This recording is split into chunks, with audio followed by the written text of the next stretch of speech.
சேலத்தில் பாமக கௌரவ தலைவர் ஜி.கே. மணி இல்ல திருமண வரவேற்பு விழாவில் முதலமைச்சர் மு.க.ஸ்டாலின் கலந்து கொண்டு மணமக்களை வாழ்த்தி வருகிறார். அந்த காட்சிகளை நாம் பார்த்துக் கொண்டிருக்கிறோம்.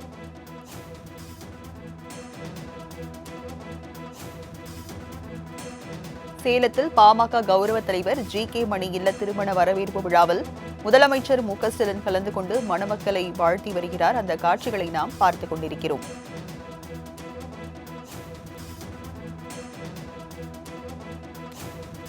சேலத்தில் பாமக கௌரவ தலைவர் ஜி.கே. மணி இல்ல திருமண வரவேற்பு விழாவில் முதலமைச்சர் மு.க.ஸ்டாலின் தற்போது அங்கு கலந்து கொண்டிருக்கிறார். மணமக்களை வாழ்த்தியுள்ளார் மு.க.ஸ்டாலின். தற்போது அந்த காட்சிகளை நாம் பார்த்துக் கொண்டிருக்கிறோம். பாமக கௌரவ தலைவர் ஜி.கே. மணி இல்ல திருமண வரவேற்பு விழாவில் முதலமைச்சர் மு.க.ஸ்டாலின் தற்போது அங்கு பங்கேற்று மணமக்களுக்கு வாழ்த்தியிருக்கிறார். அந்த காட்சிகளை நாம் பார்த்துக் கொண்டிருக்கிறோம். விவரங்களை செய்தியாளர் சுதன் வழங்க கேட்கலாம். சுதன், விவரங்கள் என்ன? வணக்கம் ராஜலட்சுமி. பாமகவின் கௌரவ தலைவர் ஜி.கே. மணியின் இல்ல திருமண வரவேற்பு நிகழ்ச்சியானது சேலம் 3 ரோடு சந்திப்பு பகுதியில் உள்ள திருமண மண்டபத்தில் நடைபெற்று வருகிறது.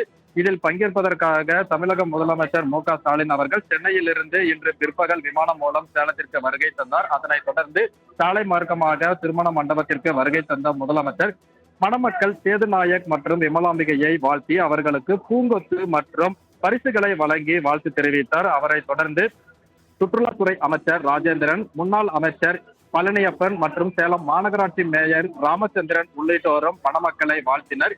இந்த நிகழ்ச்சியில் பாமகவை சேர்ந்த சட்டமன்ற உறுப்பினர்கள் அருள், சதாசிவம் மற்றும் சினிமா புரொடக்ஷனை சேர்ந்த CEO தமிழ்குமரன் உள்ளிட்ட முக்கிய நிர்வாகிகள் பலரும் இதில் பங்கேற்றனர். இதனைத் தொடர்ந்து பல்வேறு அரசியல் கட்சிகளை சேர்ந்த பிரமுகர்களும் மற்றும் சினிமா துறையை சார்ந்த நட்சத்திரங்களும் இந்த திருமண வரவேற்பு நிகழ்ச்சியில் பங்கேற்பதற்காக அடுத்தடுத்து வருகை தந்த வண்ணம் இருக்கிறார்கள்.